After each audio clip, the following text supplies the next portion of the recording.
on, YouTube?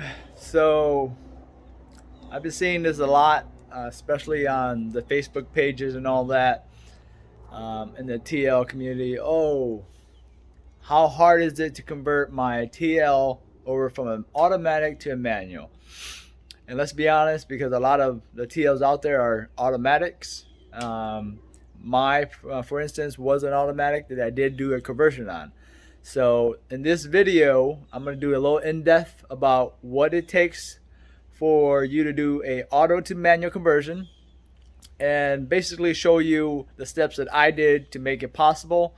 I also shared these steps on Acura Design. I posted it on the forums, and I showed a bunch of people online that asked me about the conversion as well. But I'm going to do a video on it because a lot of people asked. So once you see this video, you might not want to do it. Fair warning. Let's get into it. Alright, so first off, I'm going to start on my parts car.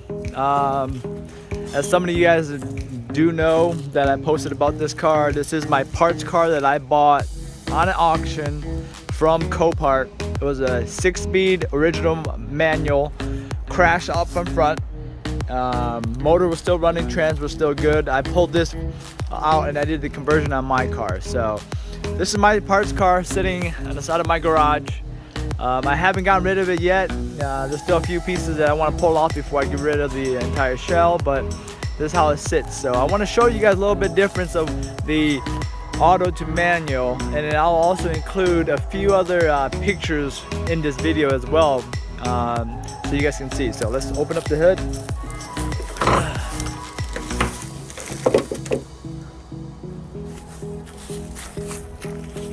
Alright, so the difference for this car from auto to manual is, if you guys see this wiring, the fuse box, the wiring actually routes over here and goes into here.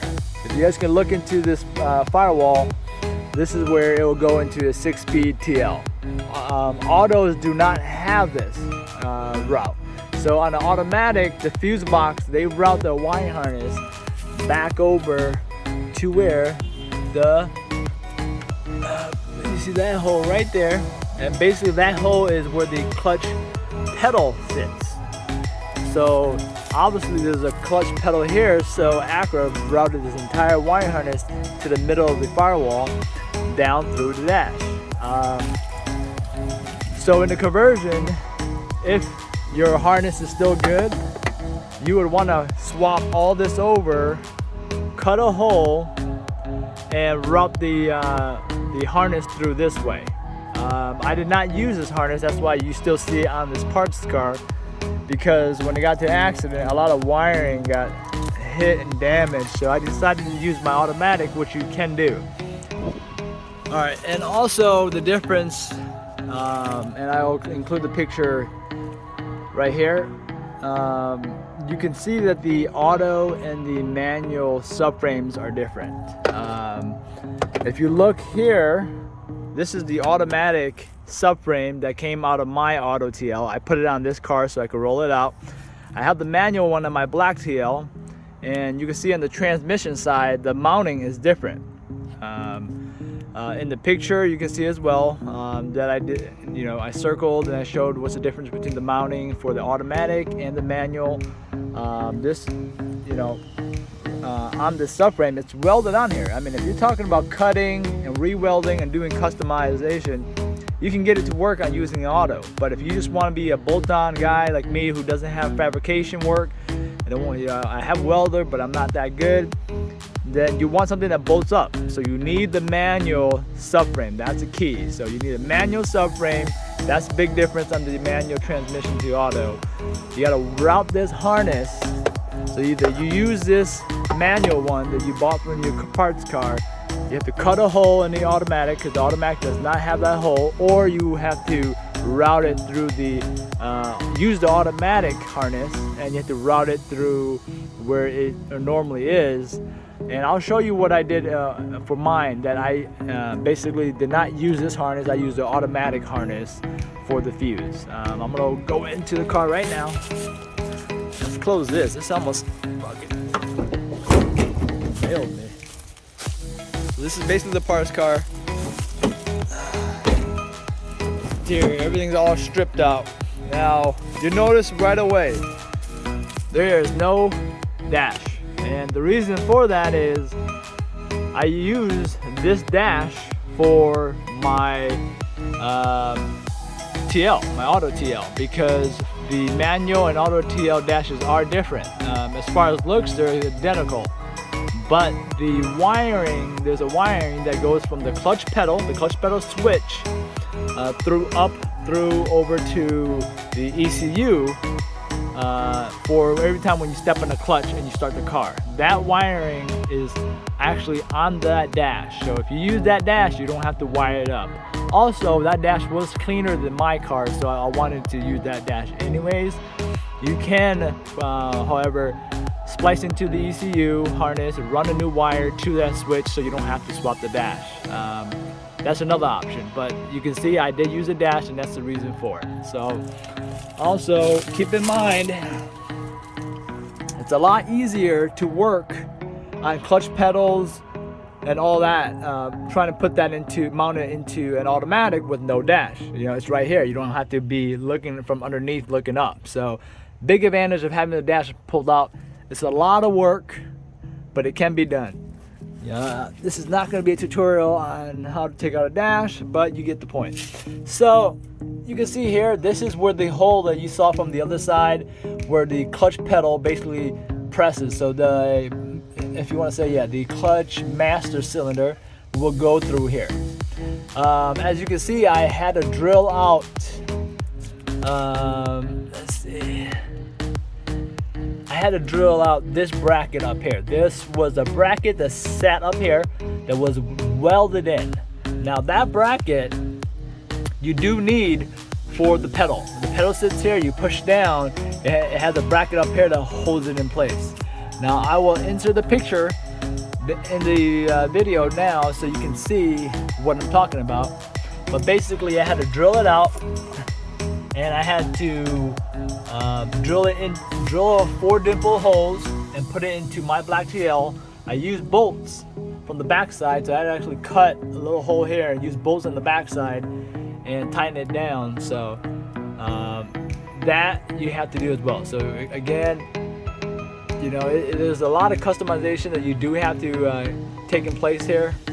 As you can see, the clutch pedal and the brake pedal is removed because the brake and the clutch pedal needs to be moved over when doing a auto to manual conversion. You have to use the manual brake pedal as well. The shifter box hole with the shifter box is identical. That just bolts right in. You can see there's 4 holes there. It bolts right into the shifter box. The automatic shifter box sits right at the same location, so no issue there. Besides that, I believe I covered everything. I'm gonna go over to my automatic TL.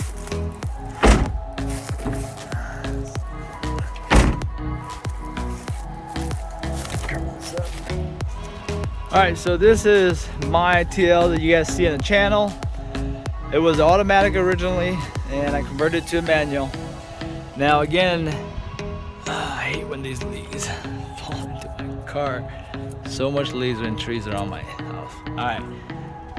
Anyways, so you guys can see, hopefully, probably not, but if you guys look at your automatic TL, you're not going to see a wiring harness from this fuse box that routes over here. It routes over here where the clutch pedal is. What I actually had to do was, if I have a picture, I'll insert it here. I'm not sure if I did, but I had to actually cut a hole underneath where the clutch pedal is through my firewall and drag the wire below it just so I could fit the clutch pedal, the master cylinder. So it's out of the way of the pedal, it's out of the way of the master cylinder, so I could route that harness that way. You know, so I did have to cut that piece in there out just to fit the wiring. I believe I covered everything besides the, you know, the subframe, the wiring harness. You know, you do need the transmission, obviously. The ECU needs to be swapped. You need the manual harness, engine harness. That's different. Manual engine harness, manual ECU. And let's take a look inside the car. Some of you guys on the channel might see, you know, everything bolts up where it is. You know, I have the K-Tune shifter box as well, so it's just really short, really nice. They have the hybrid shifting, hybrid racing shift knob as well. It's weighted. So yeah, I mean, this is how it sits. This is how she is. If you guys have any questions, concerns, or anything like that, go ahead and comment below. I'll try to answer. Again, like I said earlier in the video, I tried to answer a lot of questions. I went through the whole conversion, and basically for my knowledge purpose, I like to go ahead and just let everybody know what I've been through, what I did to accomplish it. I'll stop the video there. Like, subscribe, comment below, whatever you guys want to ask, feel free. I'm always here to help answer questions and all that. Thanks a lot, guys.